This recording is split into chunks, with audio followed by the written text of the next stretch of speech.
Okay guys, so in the previous video we made our connection to our MongoDB using Mongoose. So in this video let's see that how do we register our users inside our database or inside our application. And before doing so, I would recommend you to install this thing here, that is MongoDB Compass, because it will allow you to view your databases inside a GUI tool. And I'll provide this link in the description below. And if we scroll down here at the very bottom here, then you see that you have a download link here where you can go and download it. So now let me close this thing here, and when you open your MongoDB Compass, it would look something like this. And then what you need to do here, you need to simply provide in the MongoDB URI, that is to connect to MongoDB. So here, though the default URI is sufficient for you to connect your MongoDB locally, but if the URI is not correct, then you can simply provide it like this, that is MongoDB:localhost port 27017, because that is the default port on which MongoDB runs. And now let's click on connect here, and now we can see all the databases present inside our MongoDB. And right now we see that our admin auth database, that is this database which we used inside our application, and this comes from the environment variable name here, that is db name. And that is this thing here, that is auth tutorial. It is not present here, though we have connected to this database, and it is because whenever we create our first user, then only that database would be created by MongoDB. And then we'll be seeing that database inside here, and then we can also view the documents inside that database. So now here, firstly let's go to our REST client here, that is rest.http. And here let's make a request to this register route, that is to create a new user. So firstly what we want to do, we want to send in the request body, and the request body would look something like this, that is email. And this email would be anything which you want, that is the username of your user. So yours truly 267@gmail.com. and then we need to provide it another thing here, that is the password of the body.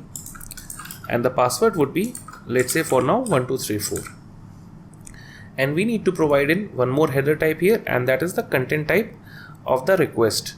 And the content type would be application JSON, because we are sending a post request using the JSON body here. So the content type would be application JSON like this. And now let me save this file here. And now if we say make a request here, that is to register route, we see the connection is been rejected because the application is not running.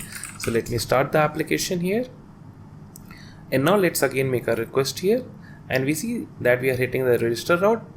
So let's go to our auth_route.js file, and here we need to extract that request body from the incoming request. So firstly, why not simply let's log in the request.body. So console.log request.body like this, and let me save it, and let me again make a request here. And I'm pretty sure that we won't be seeing a request body here, and that is because we need to go to our app.js file here, and just after we initialize our express app, what we need to do, we need to use two more things, that is to parse the request body. And the first one would be the JSON body.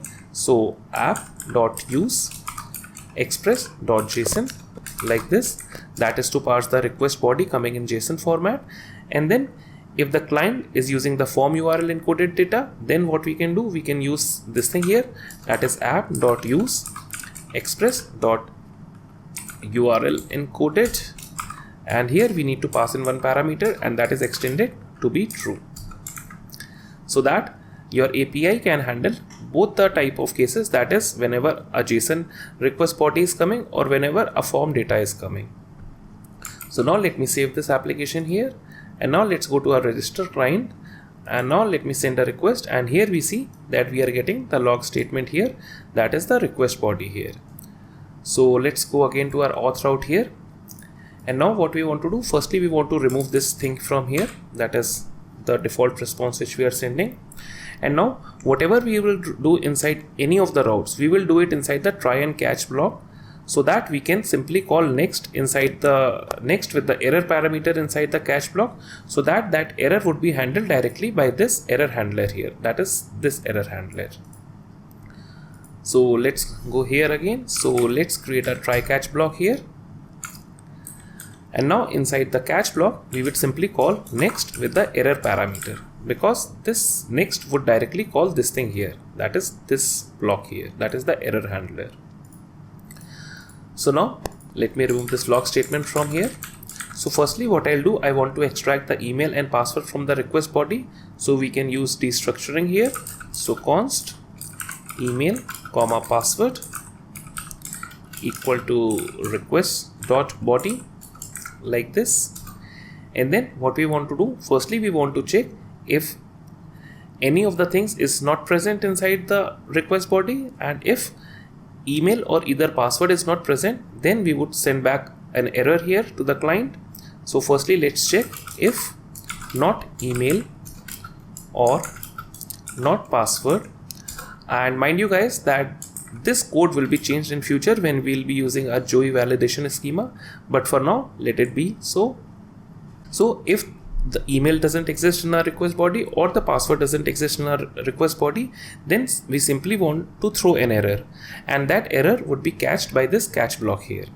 So if there is no email or password, then we would throw an error, and here we'll be again using that create error package. So for that create error package, we need to import that create error package here.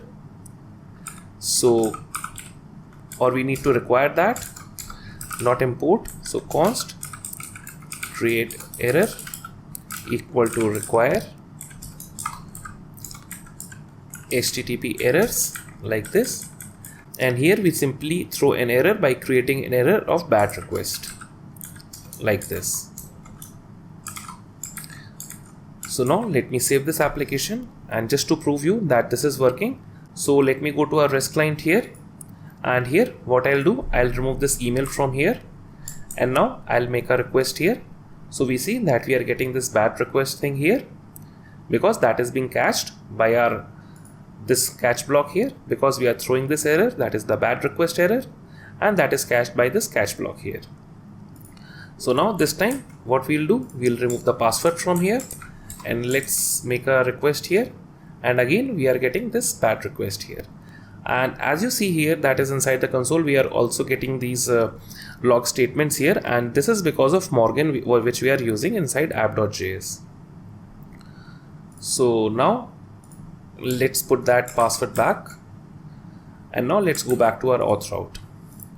So now just don't worry about the validation for now, because again I'm telling you that the validation would be done by GUI validation schemas, and that will be a part of the next video.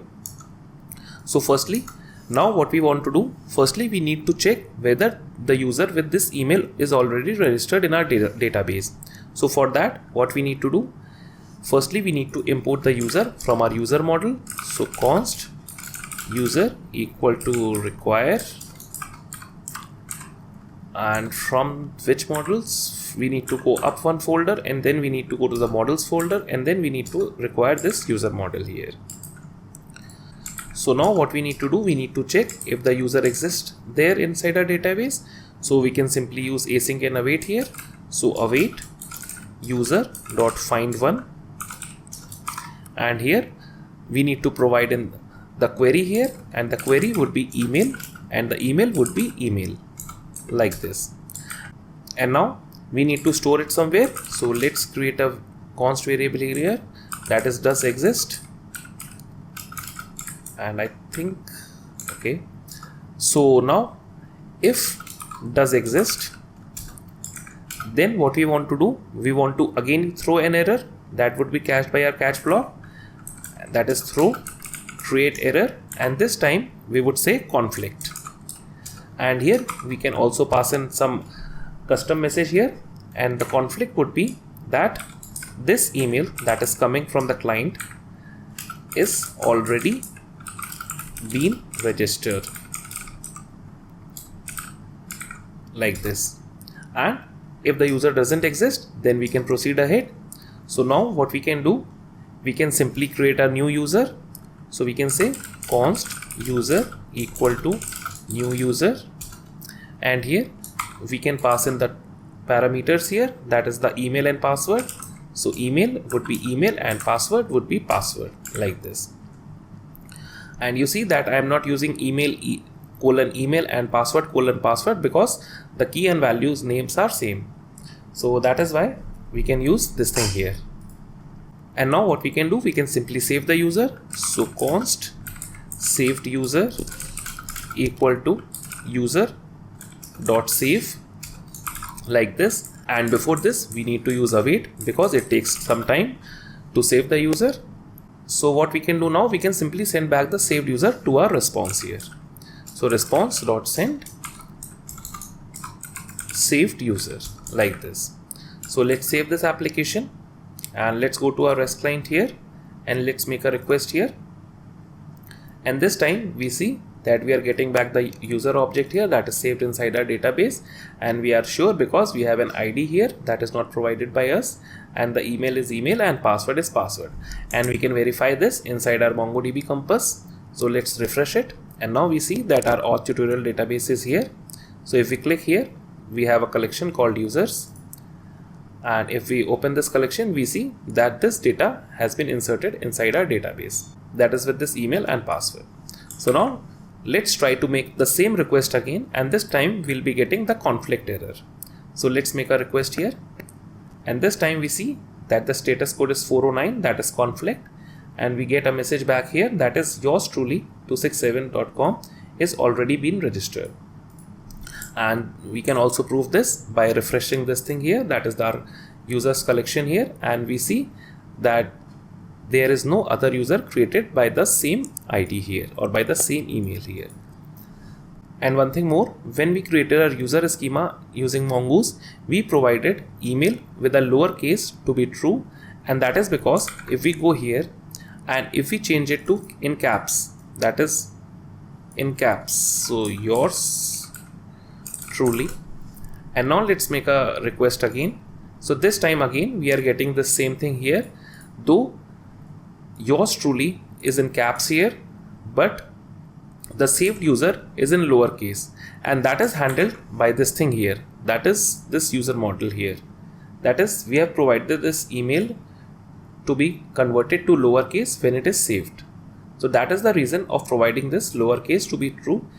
And if I haven't provided this lowercase to be true and only provided this unique property, then both the users with the lowercase email and the uppercase email would be saved in two different places. That is, the two documents with the same email would be created. So guys, this is how you create a new user, but this is not the proper way of creating a new user. We want to hash the password before saving it inside database, because you would never want to save a password like this, that is the raw string that is coming from the client. We want to hash this password, and that will be done after we have handled the validation schema. That is the validation schema of the request body, because we do not want to do it like this. We want to use Joey validation schema, which is much better to use, because here even if it doesn't provide an email here, so let me provide this thing here and we make a register route. So we are getting back this thing here, but we see that this email is not an email. And now even if we go to our MongoDB Compass here and let's click on refresh here, we see this document has been created, but this is not a valid document because the email is invalid here. So we need to validate the email and password first before saving it inside database. So that's what we are going to do in the next video using Joey validation schemas.